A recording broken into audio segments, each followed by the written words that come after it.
नमस्कार नमस्कार दोस्तों, नमस्कार, आदाब एंड वेलकम।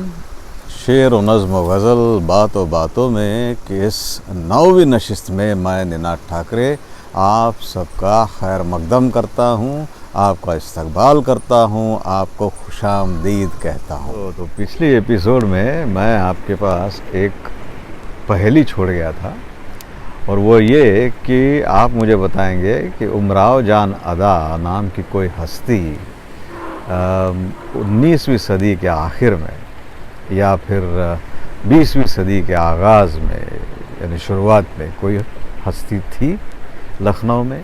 तो आप में से कई सारे लोगों ने मुझे अपने अपने ख़याल भेजे हैं। कुछ नाम लेता हूँ मैं। उदय सूबेदार जी, पीयूष सिंह जी, रोहिणी मराव जी, ये इन सब लोगों ने अपने अपने ख़याल भेजे हैं। तो पीयूष सिंह जी ने एक अखबार का दाखिला दिया है। तो दोस्तों, उमराव जान अदा के बारे में सिर्फ इतना पता है कि एक तो उनके नाम की ख़बर मिली है बनारस में। उमराव जान अदा ये कहानी या नावल लिखी थी मिर्ज़ा मोहम्मद हादी रुस्वा नाम के एक शख्स ने, जो कि उर्दू के बड़े अच्छे पोएट थे, शायर थे और कहानियाँ लिखते थे, नॉवेल्स लिखते थे। और उनके और भी बड़े शौक़ थे, मैथमेटिक्स में शौक़ था उनका। तो ये कहानी ऐसी है कि उन्होंने उसमें ये ज़िक्र किया है कि ये कहानी उनको उमराव जान ने ख़ुद सुनाई थी। लेकिन उनके बारे में और कुछ लिखा पढ़ी नहीं मिलती, यानी दस्तावेज़ नहीं मिलते, पेपर्स नहीं मिलते। फ़ज़ल अली नाम के एक डक़ैत का ज़िक्र ज़रूर आता है। वो फ़ज़ल अली उस नावल में मेंशन्ड है, उसका एक कैरेक्टर है। और एक अज़ीज़न बाई नाम की कॉर्टिज़न थी, एक तवाइफ़ थी, जिसकी ब्रिटिश डॉक्यूमेंट्स में जिसका ज़िक्र है।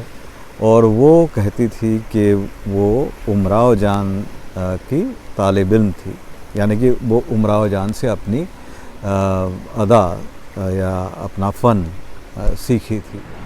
इस बार का, इस नशिस्त का छोटा सा मौजू ये है कि गज़ल और फ़िल्मी गाने, इनमें फ़र्क क्या है। तो मुझे यूँ लगता है कि फ़िल्मी गाने एक बार वो फिल्माए गए और वो फिल्म रिलीज़ हो गई,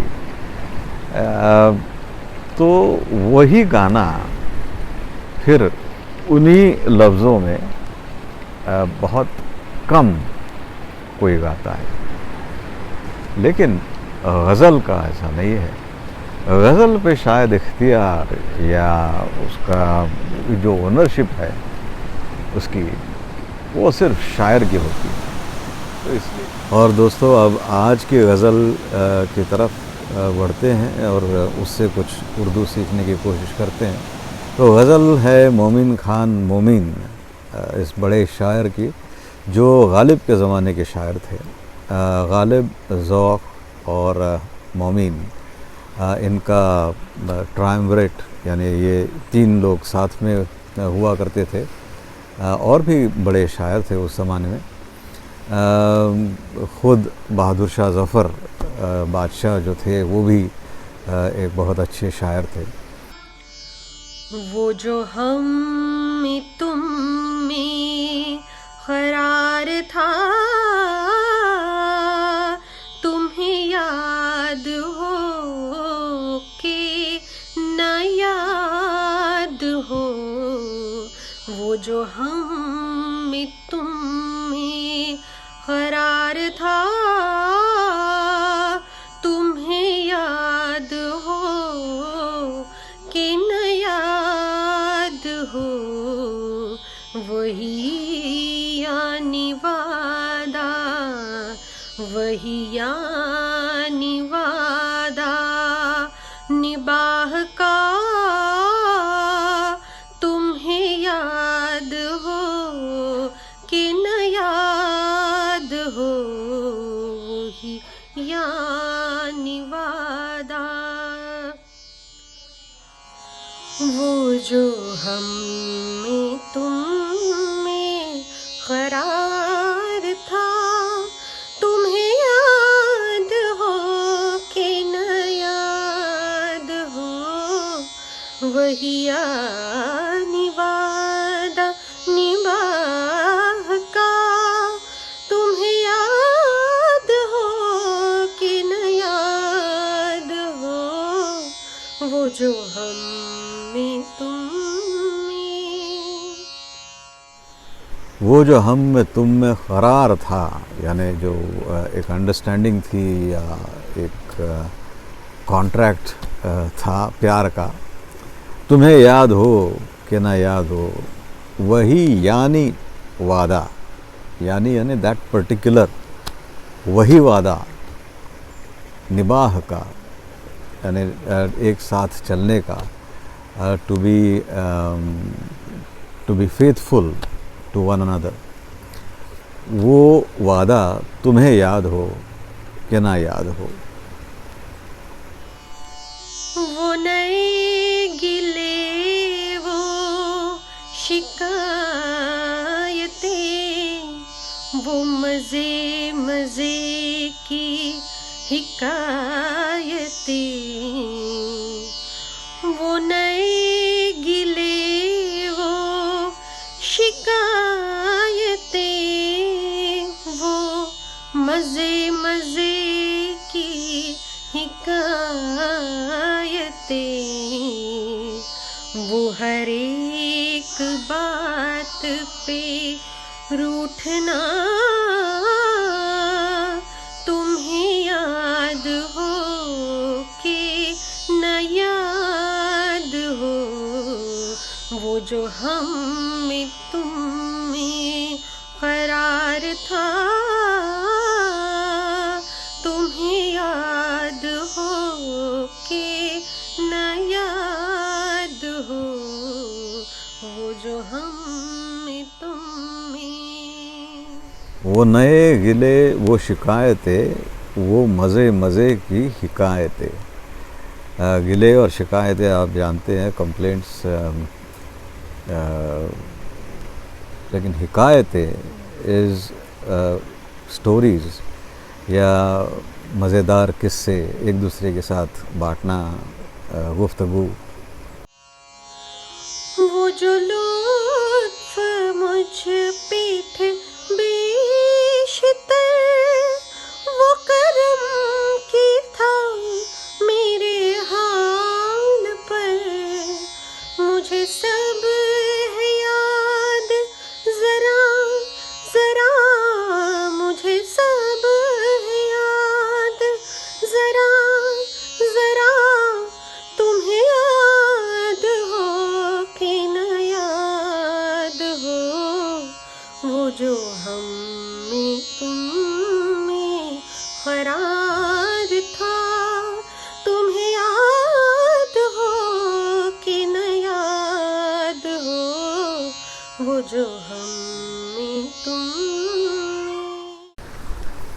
वो जो लुत्फ़ जो मुझ पे थे बेशतर, वो करम के था मेरे हाल पर, मुझे सब है याद, ज़रा ज़रा तुम्हें याद हो कि ना याद हो। तो ये बेशतर क्या होता है? बेशतर इज़ ऑफन इनफ, बहुत बार। और ये जो लुत्फ़ मुझ पे थे, अब लुत्फ़ तो आपने पहले देखा था, हमने देखा था कि लुत्फ़ यानी मज़ा, एन्जॉयमेंट, लेकिन अगर कॉन्टेक्स्चुअली लिया जाए तो वो जो लुत्फ़ मुझ पे थे बेशतर, यानी आपको कभी कभी मुझ पे प्यार आ जाता था, या आप मुझे अडोर करती थी, या आपको थोड़ा अफेक्शन होता था मेरे लिए, यूँ कहना ठीक रहेगा इस मिसरे के लिए। और आखिर में मख्ता इस गज़ल का, जिसे आप गिनते थे आशना, जिसे आप कहते थे बावफ़ा, जिसे आप गिनते थे आशना, जिसे आप कहते थे बावफ़ा, मैं वही हूँ मोमिन मुब्तला, तुम्हें याद हो कि ना याद हो। आशना यानी दोस्त, कंपेनियन, फ्रेंड, बावफा यानी वेरी फेथफुल, और मोमिन मुब्तला। इसमें देखिए मोमिन का मतलब होता है रिलीजियस या पायस, और मुब्तला का मतलब होता है ऑब्सेस्ड। तो इस तखल्लुस का इस्तेमाल किस तरह से किया है मोमिन खान ने, और वो ये कि मैं रिलीजियसली ऑब्सेस्ड था तुमने, यानी कि मैं टोटली ऑब्सेस्ड था। जैसे कि हम कहते हैं मैं रिलीजियसली ये काम कर दूंगा, मतलब पूरी श्रद्धा से ये काम करूंगा, उसी तरह से मैं पूरी श्रद्धा से तुम में उलझा हुआ था। तो ये कहना है इस मक्ते में। इस खूबसूरत गज़ल के बाद आज की नशिस्त हम यही ख़त्म करते हैं, और हमारा जो छोटा सा मौजू था आप तक पहुंचाने का कि एक गज़ल बहुत सारे गुलकार गा सकते हैं और अपनी अदा से पेश कर सकते हैं, वो शायद थोड़ा थोड़ा पूरा हुआ होगा। आपको ये प्रोग्राम कैसा लगा ये आप मुझे लिख के ज़रूर बताइएगा कमेंट्स में, और आप लाइक करना, शेयर करना, सब्सक्राइब करना और वो बेल आइकॉन पर एक बार क्लिक करना ये मत भूलिएगा। इससे मेरा थोड़ा हौसला बढ़ जाता है, मेरी हौसला अफजाई हो जाती है। तो आपकी इजाज़त से मैं आपको गुड बाय करना चाहता हूँ। गुड बाय एंड आदाब।